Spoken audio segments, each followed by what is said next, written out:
Hey, Dave Knight here at 123daytrade.com. Thanks for watching. Thanks for being here. Most of my content's on YouTube now. I'm not really keeping track and updating my website. I'll probably get around to it at some point in the future. But 30-minute day trading, that's kind of like what I like to do with the new job that I got, selling insurance and all the other shit that's going on in my life, coaching, whatnot. Trying to find a 30-minute window to trade roughly in any given day. They already took care of it. A couple contracts in, got 31 ticks. The market decided to come back. Here is the count balance today. You notice that I think I was down. Where was I down? I went down to a low of 49,445. I'm trying to keep my losses at 500. Trying to get at least between 30 to 50 ticks minimum on my wins. The market decided to come back. I'll show you the mark that I got out on. We'll go over today's trade real quick and we'll call it a day here. Hopefully you guys like these short videos so you can kind of see what I'm doing. All right, so let's go back and look at the trade setup. Let me blow this chart up a little bit so we can see the trade setup. And I want to bring over my this is the 15-minute chart. The trading bar that I traded off of, now it's not really applicable anymore. It was this bar right here. We went up, shot up to, and then this bar wasn't here when I was trading. It was kind of down in this area. So I was looking for a retracement back to the R2 level is basically what I was hunting for right now. Once you go above R2, I'm real cautious about trading, but once it goes back to R2, then shorting above R2 is kind of a mistake in my opinion. So once you see that mark get above R2, it works the same on the other side too, below S2, right? Once you go below S2 and you retrace back, you really don't want to be buying the market. More times than not, you're going to lose money trying to buy below the S2 line. Likewise, trying to sell above the R2 line could be a mistake as well. So looking for that retracement back is good.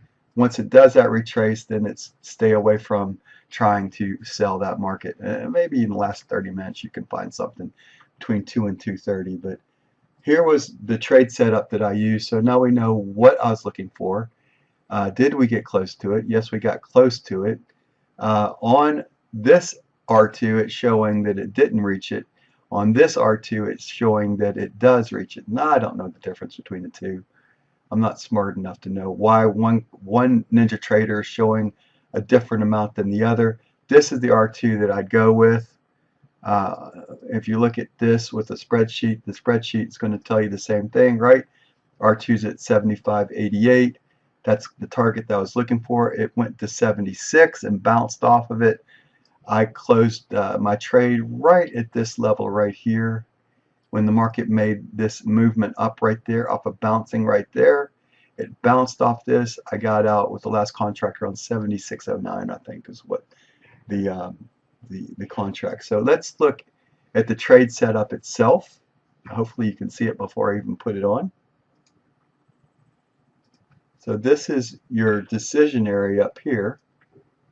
This is the decision area, and here is your trading information right here, right?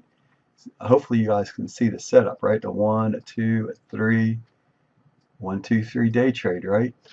Very simple. So here was our setup with the Williams %R and the MACD confirming shorting coming down to the R2 line, which would have been around 75.88.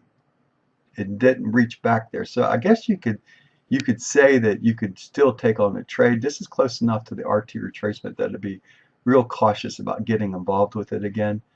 So I was able to, goal related, I wanted to get plus 50 at least. If you look at the trade setup itself, I was in at 76.27 today, and my target was 75.65. Did we get anywhere near that? No. And we also didn't get anywhere near 75.02. Is there room for it to move down? Certainly.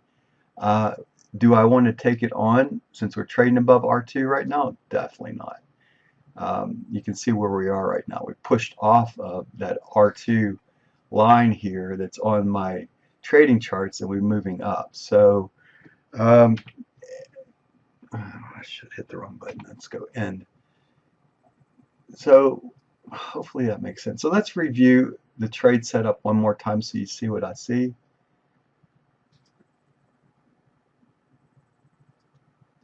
We had a thrust bar, two of them, and then we had a bar that was indecisive when I was trading it. So it was this bar right there, right? It was trading here. Now obviously 15 minutes later it closed above here. Maybe if we look at this at a 5-minute mark, you can see kind of the indecisiveness at that level right now. So now you see where what I was talking about. See the 5 minutes and then the down, then the up after that, right? So here's your failure to go up at this point. Here's the trading bar that I took on the short side, and now we're going up to the moon. So obviously if I was a long side better trader, I would have seen this and made even more money going on the upside. So playing a down and an up can be dangerous. Let's just put it frankly, and you want to be cautious because yeah, you're looking to sell the top or buy the bottom, right? But you got to be cautious when you're selling top. So because when it does reverse, it can be reversed quickly against you. Hits a key component right here. So everything happened. If you look at the time frame involved in this trade, right here is when I was started looking at it. Right here's where I was done with it. 11:13 to 11:25, 12 minutes. 12 minutes to make plus 31 ticks. That's $310, add a zero to it, less commission costs. You can find these trade setups every day, all day, at some point during a trading day. Be careful, once I said, shorting above the R2 level once it retraces back. Likewise, be careful going long below S2 after it retraces back to the S2 line. That's the rules that you want to follow. This is Dave Knight here at 123daytrade.com. Thanks for watching today on the short little video I put together. Almost 8 minutes again. All right, Dave Knight here at 123daytrade.com. Thanks for watching. Thanks for being here. I'll see you in the next video.